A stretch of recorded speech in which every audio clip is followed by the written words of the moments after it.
so cool. We're going to be famous.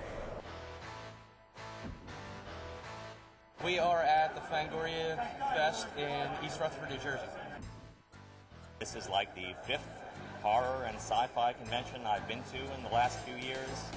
So exciting with all these stars around and filmmakers. The Fangoria Weekend of Horror started in 1985, 1986, and it was a way to bring the magazine alive in 3 dimensions for the fans, to give something back to our readers by inviting in a lot of the top horror celebrities, filmmakers, directors, writers, actors, come down to a hotel for a weekend and meet the fans, buy lots of cool stuff. We were invited to the Fangoria Weekend of Horrors to premiere our film, Screaming Dead. We're also rolling out our new horror line, Shock-O-Rama Cinema. It's like coming home because I started EI Cinema by producing horror films, and it's very, very inviting that Fangoria, would invite us to come to the event. The Screaming Dead, it's previewed in the new issue of Fangoria that comes out in about 2 weeks, and which you can get in the dealer's room at the Fango table tomorrow. I'm a big supporter of Fangoria magazine and the shows they put on because it's great. It's a place fans go to find out about what's going on in the world of horror. Fangoria magazine was first launched in 1979, and it was sort of an offshoot of Starlog magazine, which was gaining in popularity with all its Star Trek and Star Wars coverage, in the late 70s. But they didn't have any room for all the horror stuff. So our publisher, Norman Jacobs, got together with some people, and they decided to launch sort of the modern successor to Famous Monsters of Filmland. When publication like Fango is appreciated and loved by so many fans, you can just imagine the feeling that we have of being part of that. We also have some of the filmmakers from The Screaming Dead with us tonight. The director, Brett Piper, and the actresses from the film, Rachel Robbins and Misty Mundae, are here. Misty is the girl next door. She's not the same as a lot of actresses who do this kind of film, who they look like models. They don't look like real people. I think her presence is quite obvious. Her presence really jumps out on screen. There's an innocence to her, but also at the same time there's kind of a bravery behind the performances. It makes her a natural for the horror genre because the horror genre has a whole tradition of innocence terrorized, and I think she's perfect for that too. Really, very simple. She's talented and usually popular with fans. I got into making movies more than half a decade ago, aspiring to be a scream queen and a horror movie actress, maybe director, and now I'm actually doing it. And also, let's have a big Fango welcome for the president of EI. He's also the executive producer of The Screaming Dead. Let's hear it from Mike Rosso. EI Cinema was started pretty much in my 1-bedroom apartment when I graduated from college.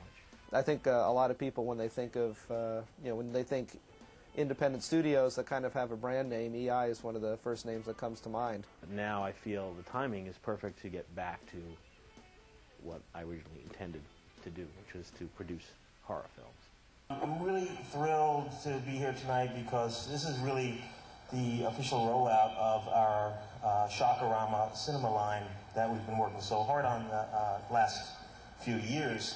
Shock-O-Rama Cinema is somewhat of a throwback in concept to films from the 70s and 80s.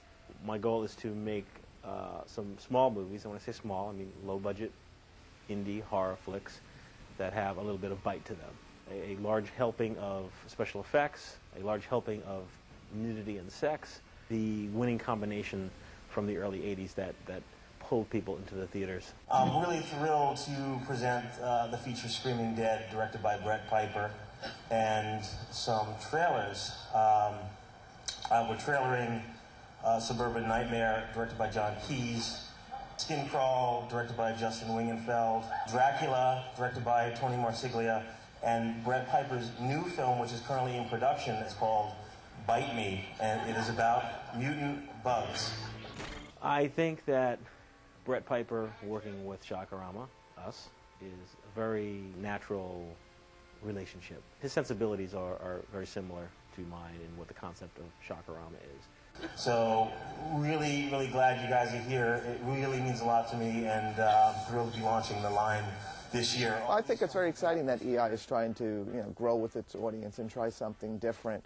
And when I learned that they had their first kind of adult serious horror film, and the timing was right, the film was ready, I thought it would be a lot of fun to debut it at the Fangoria show. I was thrilled that Fangoria called us up and invited us to screen Screaming Dead.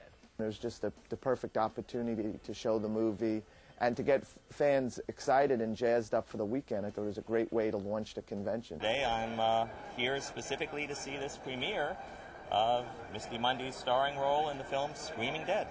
And without further ado, let's have the Fangoria premiere of The Screaming Dead.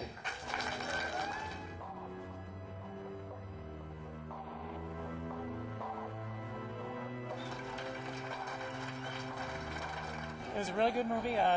First Brett Piper film I saw was Drainiac, I believe, and I thought that was really well done, and this was even better. I loved it, every minute of it. I thought the movie was great. I was very surprised. I love what EI does, and there's a part in the film that everybody has to see. I don't want to give away the surprise, but there's a pretty shocking part in the movie. The special effects were pretty impressive, like I said, for an independent film. I love a low budget horror films, and this is top level. I was really impressed. Good job. Thumbs up. It was awesome. Walked into the room of the screening and was thrilled to see that it was packed. I thought the screening went great. A Friday night, I didn't expect that it would be as crowded as it was. If these people are still here when the film ends, then certainly this screening has been a great success. Came back 88 minutes later, because I've seen the film, and people are still there. So it was real cool to see that, that fans of low-budget filmmaking are still active and willing to come out and to support movies like this, especially when it was, 5 degrees below zero outside. That's a very good screening, in my opinion, because the fans were still there and they stuck around, and it was really late. Very satisfying and very successful.